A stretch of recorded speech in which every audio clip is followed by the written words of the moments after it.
Good morning. So, I'm out on my walk, and this weather at the moment, it feels, well, I don't know what it's doing really. It's a lot cooler than yesterday, and there seems to be some clouds about, but yeah, I guess it's like a lot of people, it's a bit uncertain in what it's doing. And I have a lot of people come to me and ask, what should I do? What should I do with this? How should I price my business? How should I price my services, which I talked about in a previous video? What niche should I be in? How do I start my business? And basically what's happening is that they're getting stuck in busy-mindedness, uncertainty. And I always see uncertainty as a bit of a gift. It's letting me know that my mind is busy. I'm busy in thought if I'm uncertain. And when that happens, then what I tend to do is have a pause. Now, a perfect example of this is when I wrote my book years ago. And I got to the end of the book, or what I thought was maybe the end of the book, but I was uncertain about it. And I thought, what do I do now?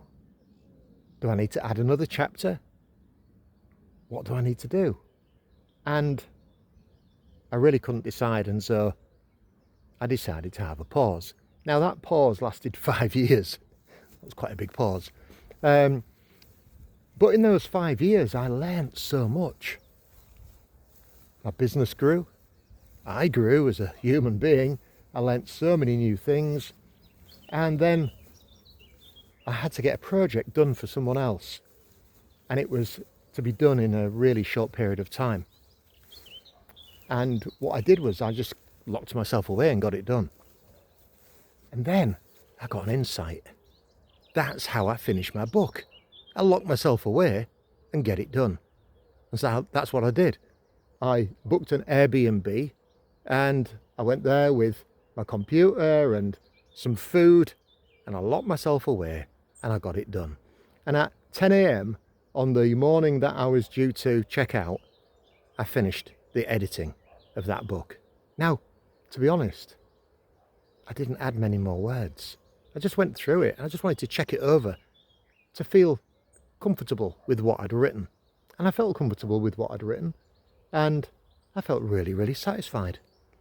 Then, after that, a whole manner of things happened that were almost magical, because I discovered a company that would upload my book and format it for Kindle and for a hardback copy, and also they give me all the instructions about how to do an Audible book. So a pause of 5 years, and then within 2 months my book, Never Give Up, is actually on Amazon, which was just incredible to experience. But it did make me realise that we don't need to force anything. If we're trying to force something to happen, then we're certainly not in that creative mode, and with force comes resistance. There's some pushback. Now, pausing, being quiet, is not passive. It's very creative. And quite often when I find that I'm in the middle of putting a project together, and if I get stuck in any way, I realise that I'm drowning out my wisdom with thought. And so I quite simply take a pause. And guess what happens? The answers come and I get it done. Because insight, it arrives despite our plans. That's the one thing, the big thing that I've found out. And that's really reassuring, because you don't have to have an empty mind in order to invite creativity. You just need to stop. Well, you just need to stop arguing with it. That's what I've found. Stop arguing with yourself, and you will find that your own innate wisdom will come up to the surface, and you will get all of the answers that you need. And I guess that's what patience is all about. Being patient and trusting in your own wisdom. So, have a brilliant day.